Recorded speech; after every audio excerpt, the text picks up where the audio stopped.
All right, great. Thank you all for being here today. I really do appreciate you all taking time out of your schedule for this update this week. Good morning. And thank you all again for being here. Today I'm going to provide you with an update on our progress to build the safest, most affordable big city in America, starting with community safety. Chicago saw the least violent Memorial Day weekend in 16 years. Compared to last year, we saw a 22% decline in violent crime, a 71% decline in homicides, and 43% decline in shooting incidents. Again, I want to thank our men and women who serve in our Chicago Police Department. Profound appreciation for their leadership. All of our first responders, of course, also our violence intervention workers play an incredible role in building safer communities, and of course all of our community-based organizations who worked hard that particular weekend to keep Chicagoans and our visitors safe.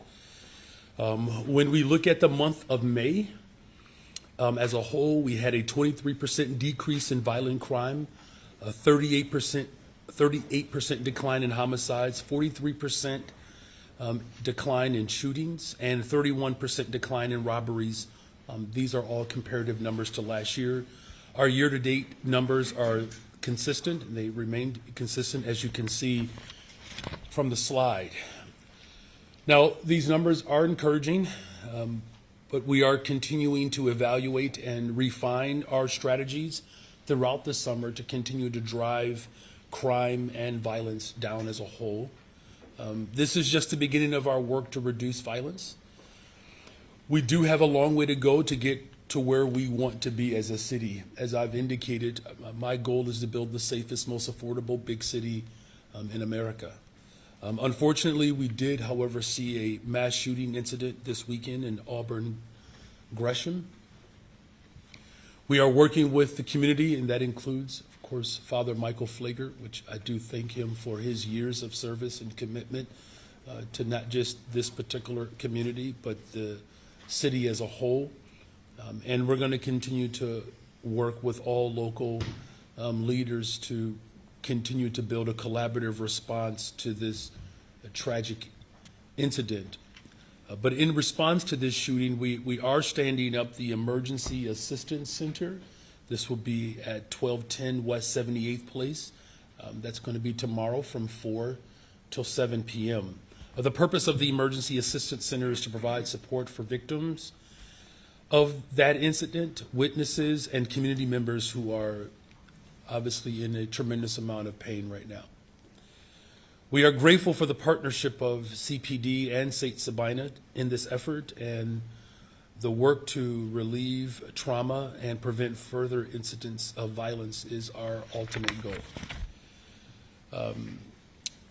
We're also relaunching, just as a way to continue to demonstrate our commitment to transforming our communities, our Take Back the Block series, where we will bring the full weight of city government directly to the areas most impacted by crime and violence. Our approach from the beginning has always been to build a safer city block by block, and the Take Back the Block initiative continues this effort. And that is what we mean by essentially the full force of government, where we bring parks, libraries, fire, aviation, from CPD working to solve crimes to DSS keeping our streets clean to DFSS engaging our young people. It really takes every single part of our government and community to build a safer city. Our infrastructure departments, we make repairs, we clean and show up in our neighborhoods with the clean and green operation. We collaborate across departments to solve problems wherever they occur. And this is really the embodiment of city government being directed towards the people. But it's not just city government. Take Back the Block is an invitation to community organizations, block groups, associations, and clubs to work with us to take back their communities. It's going to take all of us to ensure that our communities are absolutely safe. Our first Take Back the Block is actually going to be this Friday, and we expect 6 activations in total throughout this summer. We will deploy these efforts strategically to the areas where we are seeing spikes in crime and violence. So thank you for that. Now, just briefly, I'll close with just some other initiatives, but I want to take a moment to talk about the economic initiatives that we put forth in May. Again, the goal is to ensure that Chicago becomes the safest, most affordable big city in America. And so we've touched on safety already, but the crux of building a more affordable city and bringing down the cost of housing, that is really the effort. And the main driver of the cost of working people is just it's becoming increasingly more difficult to afford homes. And so to that end, we've made some significant progress. So we passed a green social housing policy, very excited about that, giving the city a sustainable financial tool to build housing that meets green standards. We celebrated the topping off of the Thrive Exchange, which is a mixed-use, mixed-income housing development in South Shore. We reclaimed vacant space and broke ground on the 99-unit mixed-income Cabrini Green project on the near north side. We also broke ground on the Ave, affordable housing and commercial development project in Humboldt Park. In Austin, that's the neighborhood, of course, that my wife and I were raising our kids in. We cut the ribbon on a transformative streetscape improvement project on Chicago's Avenue known as the Soul City West. Humboldt Park Passive Living is another mixed income, mixed use housing development in Humboldt Park. And in South Chicago, we just broke ground on the Sacred Apartments Affordable Housing Project. Very excited about that, particularly for that community, which is in proximity to the Psi Quantum campus. So there's an entire apparatus that's being established in a region of the city that has been neglected for decades. So when we take a look at May overall, we became the largest city in the United States to create a social housing fund. We broke ground on 335 units of housing and over 6,000 square feet of commercial and retail space, representing more than $267 million of investment to our people and our neighborhoods. This is the growth that speaks to equity across the city, from the north to the south, and of course to the west sides of Chicago. And so as we are now in the month of June, we are celebrating Pride Month, so happy Pride to the entire city of Chicago. And I want to reiterate our commitment to creating safe, thriving, inclusive communities for all of Chicagoans, no matter who you love or how you wish to identify. We are interviewing. We will begin our interviewing process for the city's first director of LGBTQ plus affairs. This position will ensure that the city is connected with and serving the LGBTQ plus community. Per the executive order that I signed last year, the Transfemicide Working Group is convening as well, community meetings over the next couple of months. And of course, we are continuing to celebrate Pride in a safe way all month long. June is also National Immigrant Heritage Month, and we will continue to express our deep appreciation for our immigrant communities, for their contributions that they make to our great and global city through the You Belong campaign. We joined 30 cities, including New York, Boston, New Orleans, among others, to ensure that Chicago remains a welcoming city for people from all over the world. With that, I'm happy, of course, to answer any of your questions. Okay, so we'll do And one. we are joined by Deputy Mayors Beatrice Ponce de Leon, Gary and Gatewood, and then our Chief Operations Officer, John Robinson, and Chief of Staff, Christina Pasion-Zayas. All right, we're going to do one question, one follow-up. Heather, we'll start here, and we'll snake around. Hi, Mayor. How are you? I'm doing wonderful. Thank you. I want to ask you about the failure of the transit bill this weekend in Springfield. Are you concerned that this could lead to widespread shutdowns of the CTA's bus and rail lines? And are you concerned about what this will mean to Chicagoans who rely on the CTA to get to work and school? Well, as you know, this has been, an effort that has been going on for some time. And our position in Chicago, the position that I've stated, is very clear. With ridership continuing to go up, 300 million riders just last year alone between our buses and trains. To your question, there is absolute need for reliable, affordable, expansive services through our public transportation system here. The Red Line expansion is something that we've been working to secure for decades now. We have that extending well out to 130th. So, look, I know that this is a complex issue. I have expressed with a tremendous amount of urgency that we have to continue to make sure that all of our stakeholders are at the table. This is obviously a statewide effort and initiative to make sure that public transportation works for the entire state. Our region, of course, comprises of 87% of the overall economic infusion for the state. So what happens in this next phase, and I'm encouraged by some of the work that has gone forward, but what happens in this next phase, we have to ensure that the resources are there to give more confidence that as we continue to build a safe, affordable city, that the public way can be moved with expediency with a properly funded transportation system. So again, I know it got through the Senate. There's been some hang-ups in some particular areas, but I'm going to always remain hopeful and confident that we can get a deal done that works for the people of Chicago. Do you favor that deal including a surcharge on Uber rides or deliveries? That seemed to be sort of where things fell apart this weekend. Look, I think the conversation around revenue and how we pay for it is something that has to be a broader conversation outside of the one that's being discussed. It's happening right here in the state of Illinois as well, is that you all know my position. The ultra-rich continue to get away with not having to put more skin in the game. So we do have to have substantive conversations around revenue streams that challenges the rich in this state to step up in a way that does not continue to place the burden on working people. Good morning, Mayor. Happy June. Good morning. Yeah. What urgency would you like to send to CTA riders and lawmakers alike about the transit cliff? Like, do you want to reassure people the sky isn't falling just yet, or turn up the heat and say, people need to take this more seriously? Look, first of all, let me just say that there are a number of legislators that we've been in conversations with for several months. I do know that they take this seriously. What has happened is that you just have had a long-standing system that took too long, quite frankly, to put a more sustainable funding source in place to secure all of our public accommodations, right? This is not something that's exclusive to CTA. This is a conversation we can have about our Chicago public schools, about our public health. It's all of the public accommodations that, quite frankly, has been becoming increasingly more relied upon across the board. And these services are critical. So obviously urgency is still the position that I have.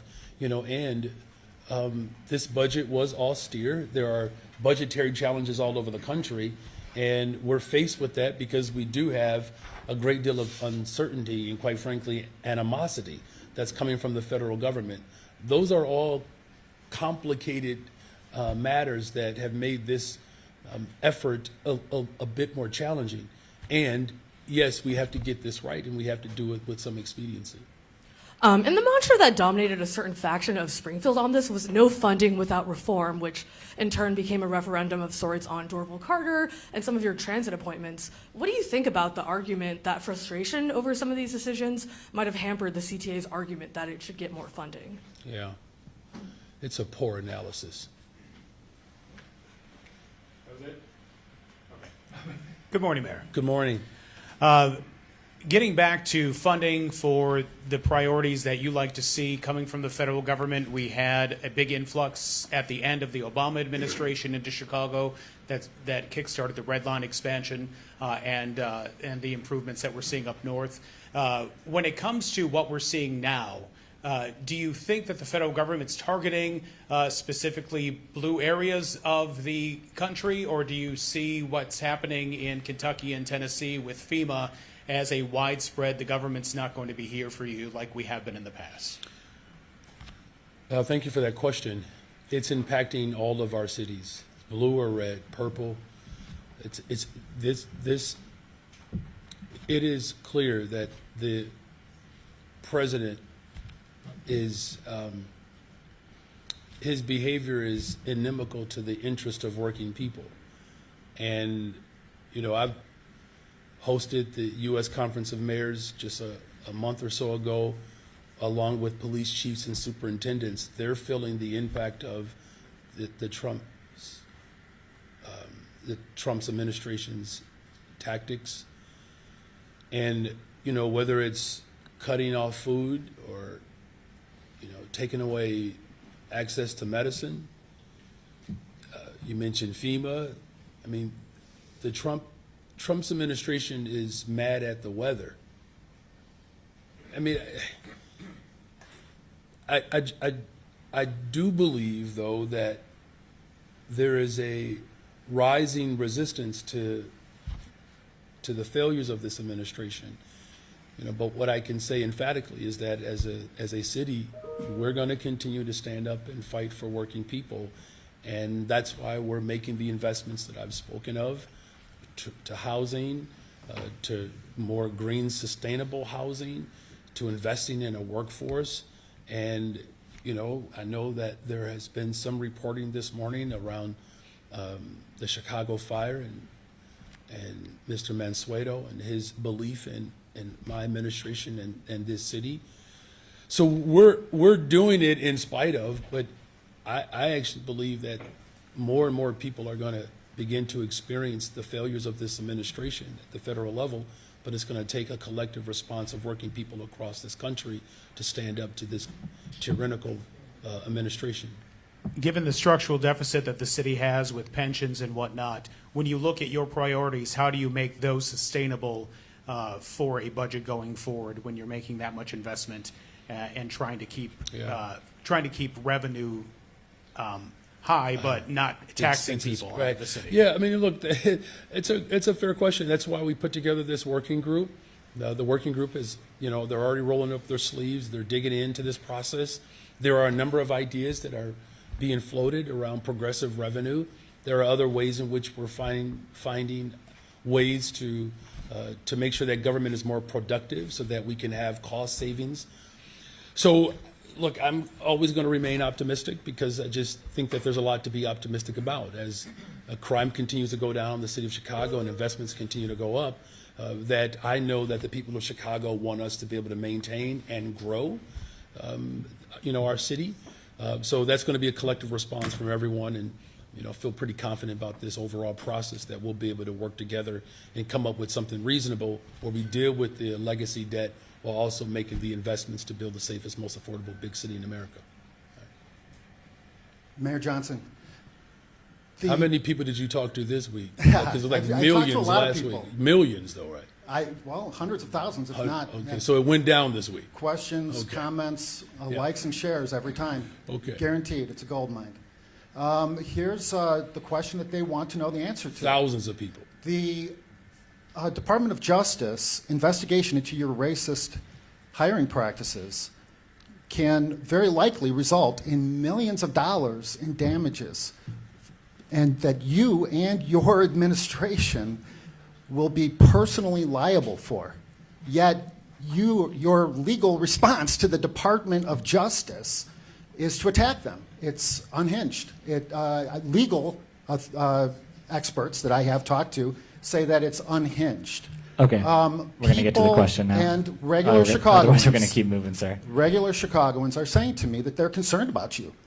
That All right, there's we need the widespread- question now. We need the question There right are now. widespread rumors of your panic attacks. That All right, we're and gonna that- keep and moving. they're concerned. Here, Charlie. They're concerned about your mental health, Mr. Mayor. Mr. Mayor, the people of Chicago want to know: are you okay?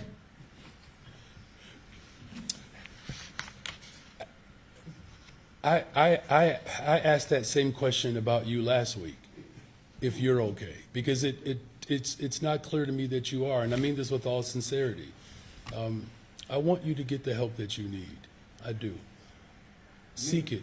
Seek Do it. you think I'm the one that's Let's screwing move Chicago? on to the Yeah, next we'll one. go to Charlie. I have a follow-up question about the people of Chicago. We're going to keep moving. Over Thank the you, though. weekend, seven children were shot. Yeah, he addressed That's a that. mass shooting. He addressed that, sir. Yep. Yet you and Stacy, your wife, have over 150 sworn police officers protecting you.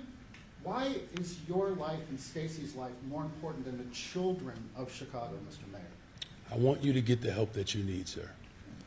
Next. Good next morning, question. Mayor. Good morning. You mentioned Mr. Mansueto and his plans for a brand-new Chicago Fire Stadium on track number 78. Give me your thoughts about that project and the impact that could have on the Bears project, the Sox project going forward. Well, let me just say, first of all, my administration has engaged with the Chicago Fire, and Mr. Mansueto is the type of leadership that I've expressed that we need, particularly from the business community. It's willing to put real skin in the game, and I've made it very clear that any type of development in the city of Chicago has to have a public benefit and public use. And, we need more projects, like this. We're going to continue to engage with the Chicago Fire. But again, as more and more people continue to come to the city of Chicago, we saw just, again, $20 billion of infusion into our economy around tourism. Our population growth is up as crime goes down, and as we continue to make investments to create an affordable city as well. This is more evidence that the city of Chicago is poised for big projects like this now, in terms of how other sports teams in Chicago find motivation through this effort. I will say this. I know that the Bears really want to figure out how to remain in Chicago. I believe that. And what's required, though, is that everybody has to participate. So I know that for some of these sports teams, they have specific asks of Springfield. They have to continue to make that case. But there's clearly an appetite for major development and growth and expansion for our sports teams. And as we continue to demonstrate that we are the global epicenter of the world, it's only fitting, quite frankly, for an international sport like soccer, or as is described in other parts of the world, football, has a stronger footprint in the city of Chicago, and continue to grow our capital globally. Now, he says this will be a privately funded stadium. Have you had any discussions with him or his team about what role the city might play with regard to infrastructure and developing that tract as an entertainment district or things like that? Well, it's too early, quite frankly, at this point to get into any of those specifics. But what I will say is our Chief Operations Officer is here, John Robertson, and one of the things that has been a solid, I guess, selling point for Chicago is that we're moving business a lot faster. With our Cut the Tape initiative, we're already seeing the returns of those investments in places like the southeast side of Chicago with Quantum, where we're moving things faster.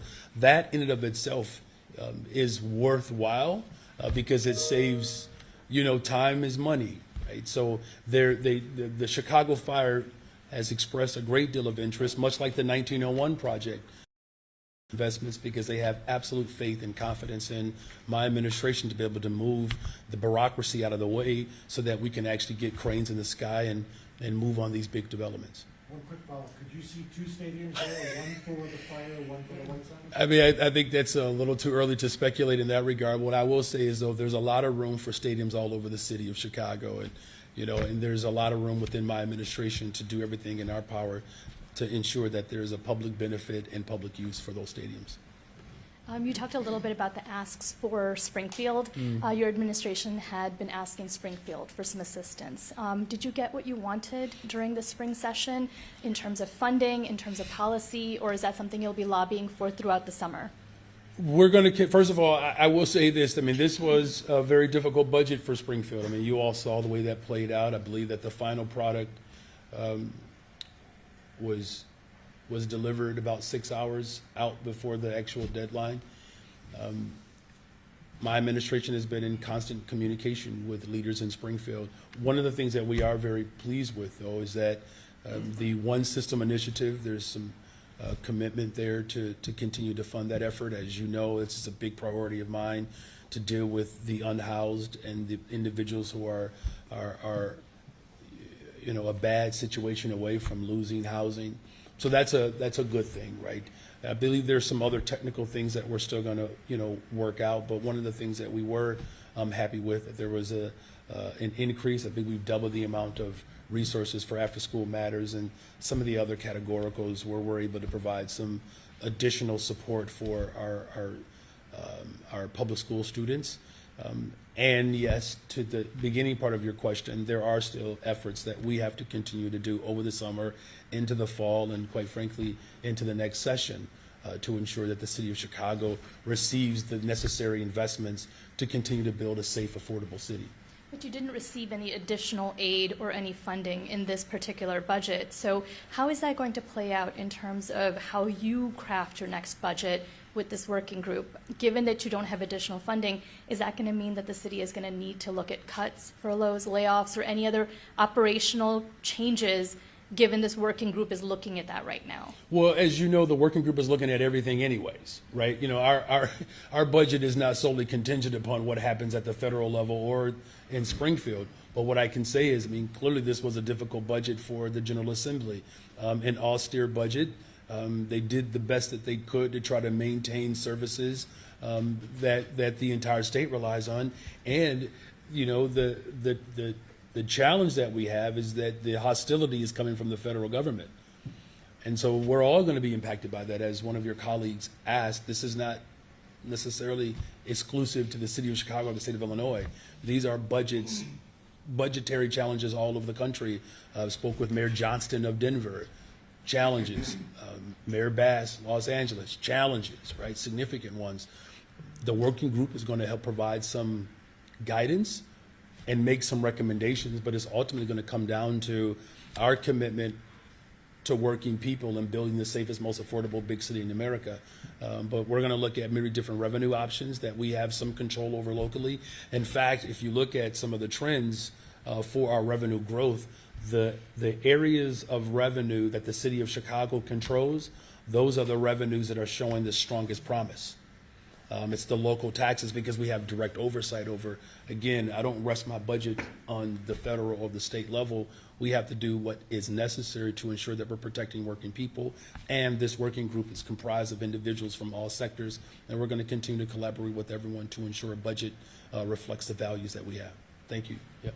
Hey, Mayor, the two transit bills, they both would weaken or water down your, I guess, control or direct influence of the CTA, especially appointing leadership. You know, the new NITA board would have to have oversight of that. You held off on making your appointment, I believe, Mr. Roberson, until after Springfield had settled this. That's been delayed until later in the year. Do you plan to make an appointment in the interim? I have not made a decision on who our appointment is going to be. So anything, you know, outside of what I've actually said would just obviously just pure speculation. But the bills would. Oh, was there a question related to that? I thought you were just kind of commenting. I mean, do you plan to make the appointment, whoever it is, before Springfield actually settles this? Again, I have not made a decision yet. I mean, I think what's most important here is that we have we have to make sure that it's affordable, it's consistent and reliable, it's safe. That's the focus for our transportation system. People clearly are believing more in our transportation system.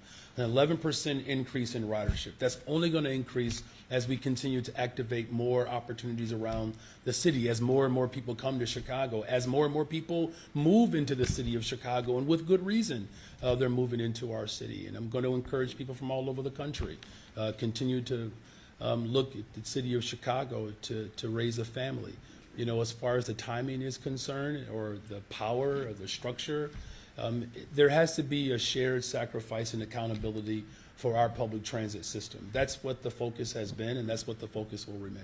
Thank you. And then on the revenue side, you know, that's kind of how this fell apart, is there was disagreements over the revenue. Do you think now, in the coming months, do you need to take a greater role in that and kind of advocating for specific revenue? And if you do, I don't think which it's a ones good question. I don't think anybody will speculate over my belief of where the revenue should come from, right? And I know that there are some hardworking members of the General Assembly, Representative Delgado, Senator Villavelam. I mean, these are some people who have been active and on the front line of this issue, and I appreciate their leadership. It's going to take all of us to come together to come up with a revenue package that protects a public accommodation, where quite frankly, it's not just a conversation about workers, right? It's also about civil rights, particularly in areas of this state where access to public transit is not as available. That's why the red line extension is so paramount, but there's other systems of public transportation that have to reach more areas, particularly as more and more development and business come to Chicago. Even though yesterday we made an agreement with some suburban communities for them to be able to access water from Lake Michigan, there's going to continue to become a stronger reliance upon the city of Chicago for the overall for the success of the region.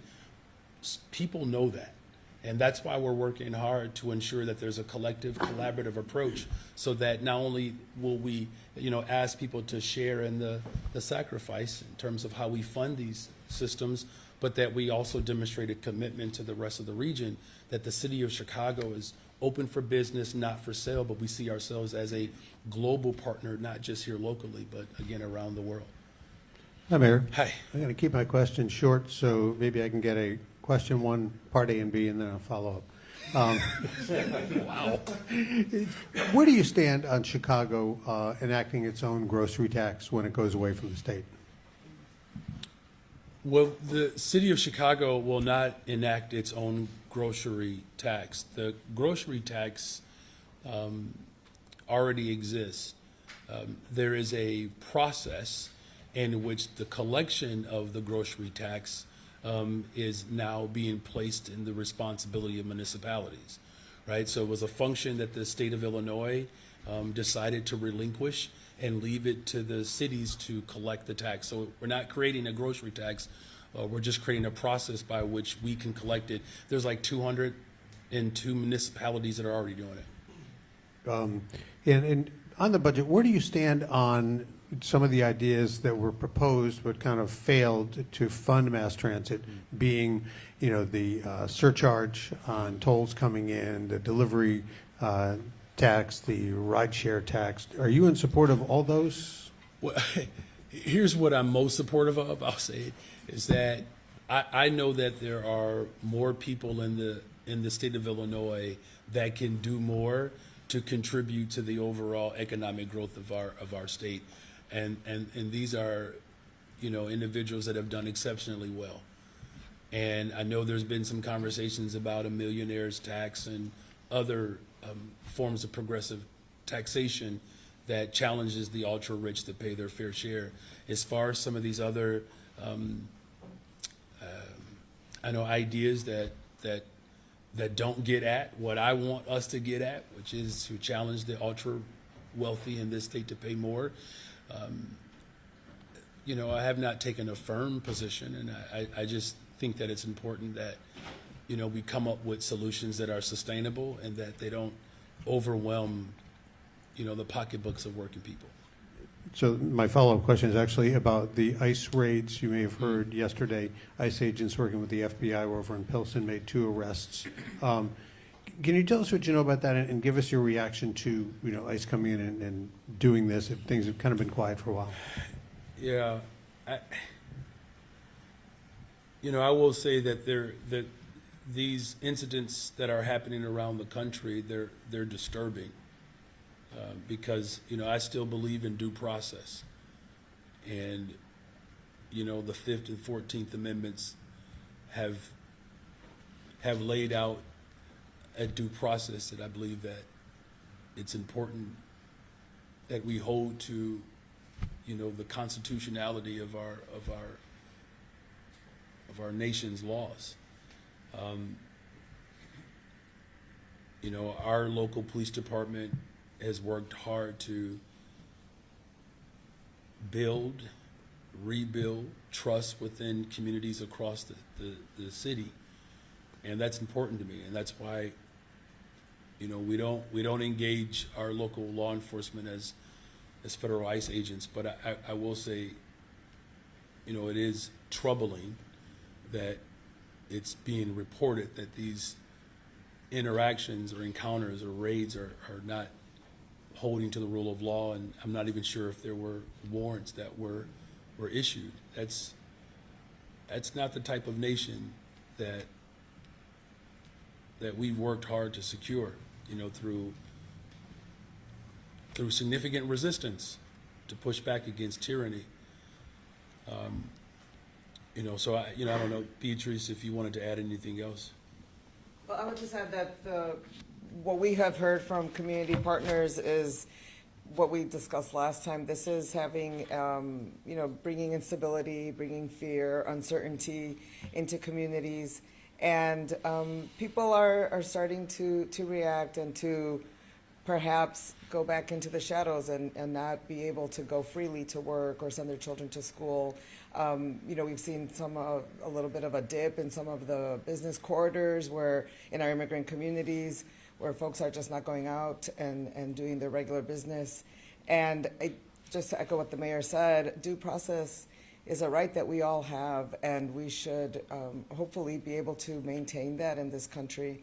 We know that the impact will be on families, the trauma that it brings. It'll be on destabilizing their ability to support themselves, and that can have a ripple effect in our communities. So we will be keeping an eye on how communities are being impacted and connecting with community resources so that families where there has been a detention are able to find their loved ones, where they're able to get the legal support that they need to see that case through. And I wanted to share again the new website that was a joint effort. It's IllinoisImmigrationInfo.org, where people can find very useful information to help them in this situation. And good morning, Mayor. Good morning. Are you here all month, right? Almost all month. A month, so we got a couple more. Yeah, a couple more weeks. Okay. So all right. Hang in then there. you'll be down to only one Craig, and that will make things a lot simpler. Are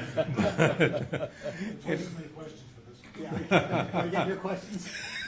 Yeah. First, how should the public view the credit downgrades that are obviously sparking comments even as we speak down in the council chamber? But and how confident are you that this isn't a trend that the ratings agencies will be seeing?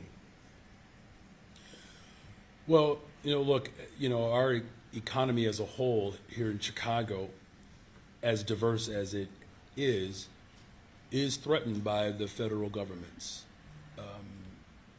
economic plan, right? The level of uncertainty that is coming from the White House has caused some level of pause for some people or entities or corporations that want to invest.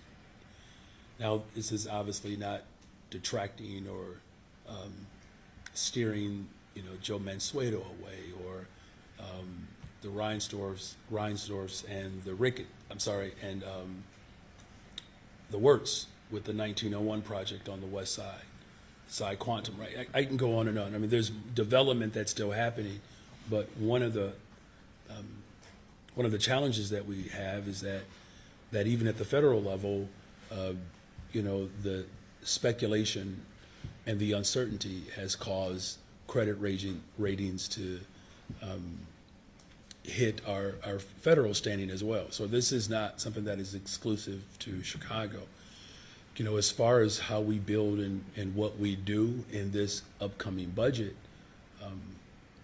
could have some impact on assuring, the credit ratings that the growth that we are experiencing in Chicago is not a coincidence and it's not happenstance and it's not temporary, right? Population growth, ridership, visitors, occupancy at our hotels, right? So all the tenets are in place in order for our economy to really expand and explode in a way that benefits so many people.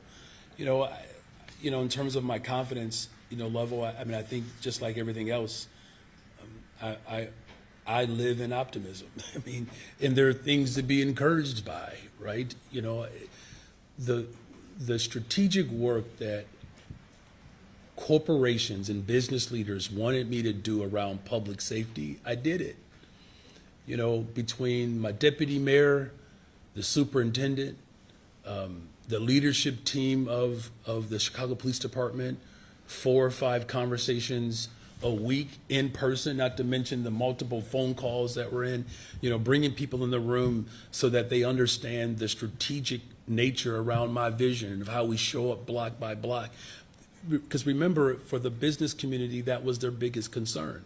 And as we continue to drive violence down in the city of Chicago, as I give direction of how we need to show up in our communities, the strategy plans around robberies and bringing shootings down and making sure the deployment of our law enforcement and CVI, community-based organizations, are working in tandem. I mean, rolling up my sleeves every single day, looking at the data, looking at the blocks, looking at the numbers, analyzing the numbers. I'm lifting that up because that's the assurance that I said that I would provide to the people of Chicago, and especially our corporations, to give them confidence that you can invest in Chicago. And we're seeing that, right? And so I think as the credit ratings begin to pay closer attention to the strategic work that I've engaged in since I've been in office, I'm hopeful that that work will be recognized, and then we'll be able to, issue more investments with a stronger credit trajectory. And my other question may involve Deputy Mayor Gatewood. He's been quiet today, hasn't he? Yeah, well, we've been trying to get him to talk. It's been some long nights, though, for the deputy tell me mayor. about it. But what happened in Boulder, Colorado, obviously is where everybody's looking now, but what kind of changes in thinking might have to occur here when this kind of thing happens and people see it and some other people may get some ideas? Does that force a rethinking of how we're keeping people safe when they're out in public and public demonstration? Well, let me just first of all start off by saying, here in Chicago, and I'm going to say it again, and I'm going to say it over and over again, and we're going to do everything in our power to make sure that, our actions are louder than our words. The acts of terror against the Jewish community have been downright brutal, egregious, and the outgrowth of anti-Semitism in this country is one that we have to affirmatively speak against. And as much as I think it's important that we offer up prayers and our thoughts to the Jewish community, the city of Chicago will always be a city where we rebuke and reject anti-Semitism and all acts of hate. And as we show up for the Jewish community and as we show up for the community at large, there is a strategy where we are making sure that places where the Jewish community reside primarily, that they have the support that they need from our law enforcement. But they need us to show up as well as residents of the city. And I'm calling on the entire city of Chicago to physically put our arms around the Jewish community, to show up in their communities and offer up support, and to rebuke all acts of anti-Semitism. As far as additional work, I mean, we're constantly reevaluating our efforts to keep people safe. We're constantly doing that. My deputy mayor would tell you, there are times when he calls me and, I'm not quite sure if he's going to call me to offer up, more strategy or bad news. He'll tell you when the phone rings, I just look for a second like, oh Lord, what happened? And I'm being honest with you. There's a degree of angst and anxiety that takes place because keeping people safe is my top priority. And that's why I'm rolling up my sleeves every single day to ensure that we're driving violence down in the city of Chicago. I wake up thinking about it. Throughout the day, I'm thinking about it. Before I go to bed, I'm thinking about it. What else can we do? And so that's why we're working hard to ensure that we have the strategic placement of law enforcement around the city, but that we're also using our other assets. When we put forth these Take Back the Block initiatives, it's to give confidence to the people of Chicago that the full force of government has to show up. Because I've said this from the very beginning, and everybody knows this, that we have asked police officers to do too much. That's not sustainable. Think about it. We have 4,000 less police officers right now than we had a decade ago, and crime was higher. So these are strategic initiatives that we're putting in place to maximize the law enforcement, but it's because we're doing more than just policing. And that's why, again, whether it's condemning acts of anti-Semitism or pushing back against policies that have been anti-black and anti-immigrant that have caused consternation and division within our communities, I'm showing up with everything that I have to break down these barriers. This city called for peace and the releasing of hostages. This city is investing to protect immigrants. This city is calling for a strategic effort around reparations. We are doing so much in this city to break down the dividing lines and the barriers that have plagued us for generations. And that takes a full force approach with everything to defend the rights and the honor of everyday working people, whether you're black, brown, white, Asian, young, old, an immigrant, a descendant of slaves, whomever you are, you deserve to live in the safest, most affordable big city in America, and I'm going to do everything in my power to ensure that that happens. All right, thank you for that. Mayor, good morning. Good morning. I'm wondering, putting to the side sort of the faith that you were talking about that Mr. Mansueto must have in the city of Chicago in your leadership to put his marker down in the way that he did today, putting that to the side just for a moment, how, if at all, does today's news change the landscape of the Bears and Sox discussions? Did you text him? I mean, so this would just off the record? No, I'm teasing. This is why we ask I again. know. So I'm just going to give my straight opinion here. There's no reason to leave Chicago if you're a sports team. There isn't. There's just too much soul in this city to leave it now. But I can lift only so much. Right? I mean, if it were up to me, we would have figured out a deal so that we wouldn't even be talking about any team considering somewhere else. What Mr. Mansueto is demonstrating is something that I've asked not just Joe Mansueto to do, but millionaires and billionaires around the state of Illinois and around the country. The confidence that people have placed in public accommodations is at an all-time high.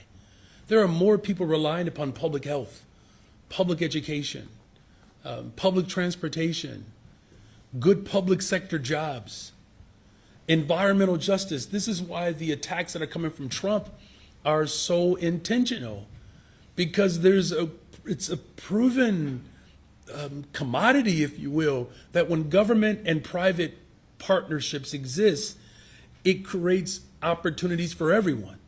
And so there are some things that, John Robertson is going to have to do to make sure that, much like we had a point person for the PsiQuantum project, that we're going to have to do that to make sure that we streamline a process to continue to grow the confidence in corporations.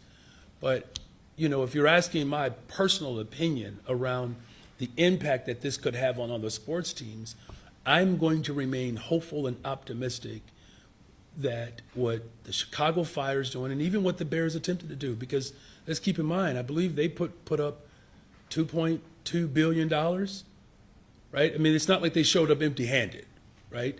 The question is, how much can you do to maximize the benefit of a public-private partnership? Perhaps this is a model that other sports teams can look to as means to benefit from what clearly is going to be the greatest comeback story I believe in our nation's history. As our population continues to grow, as immigrants from around the world find refuge here in the city of Chicago, clearly there are direct investments that we're making into the black community, so much so that it has caused a level of animus against my administration, the most diverse administration in the history of Chicago. So, I just think, simply put, there are so many good reasons to build off of what's being proposed at the 1901 project and what is being proposed at 78 to ensure that all of our sports teams can benefit from the growth of our city. Bottom line is the messaging or the intended messaging that you hope that they get, the McCaskies and the Reinsdorfs get today is more skin in the game, please. Well, let me just say, first of all, the 1901 project is more skin in the game, right? So this, I just want to make sure that what Joe Mansueto is doing, the 1901 project came out, 6 months or so ago, and that's a $7 billion investment. That's skin in the game. Is there room to do more? I believe so. Are there ways in which government can actually help support these efforts through infrastructure and other investments that we're ultimately going to benefit from? I do believe that. So this is why our Cut the Tape initiative was so critical. There are public investments that help create these type of developments, right? It's not like someone just shows up with $1 billion and they can just plop on some land, right? There are things that we have to do. John, if you want to go into some of those things, by all means. But, the signal is yes and, right? There's more for all of us to do. For the sake of working people in this country, in this city, there's more for all of us to do. But, John, you want to give some context around some of that other stuff that government does to help speed these processes up? I think the thing that I would amplify is that people don't make billion-dollar bets in cities that are dying. We're talking over $20 billion of investment. And it's being enabled because we as an administration have listened to what the development community, the construction community, have said is needed in order to enable and to facilitate development and the creation of jobs. And so whether it is Psi Quantum, whether it's a 60-unit affordable housing development that's going on the West Side, it is for us as government to figure out the most effective and the most efficient way to enable economic development for the purpose of creating jobs for Chicagoans. And so when the mayor gave me the directive and our staff the directive to come up with a better, faster way to move development along, we got the bureaucrats in the room and we sat down and we worked through it. And we're still working through it. It is not, we have not reached a finish line. There's still work to do, but I am exceptionally proud of the work that all the departments have done across collaborative approach that has resulted in people looking at the city of Chicago and saying, I'm willing to make a bet on that city. I'm willing to do what is necessary to create jobs. And that public-private partnership that the mayor is talking about, I think is evident in what we are seeing today as a result of the Chicago Fire opportunity. If I can, just a quick follow-up on that. Is it critical at this moment in time that the city showcase that we can get TIF dollars cleared to do the infrastructure work around the fire project? I got you. I think it's too early to discuss, any specific dollars in particular. But the point being is that the city of Chicago, we are open for business. We're just no longer for sale. So here's to one less Craig in 2 weeks. Here. All right. Thanks, you. everybody. Craig, you can come back if you want. Mayor, do you happen to have any reaction to the ice raid video from yesterday that showed that CPD squad in the background? Bonus question. Is that what it is? It's like overtime here. Yeah. Thank you all. Thank you.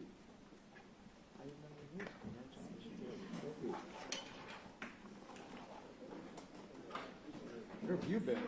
I've been in a hole, I guess. No. You're making up stories. Yeah, that's what I'm doing. And your kids too. Yeah. So,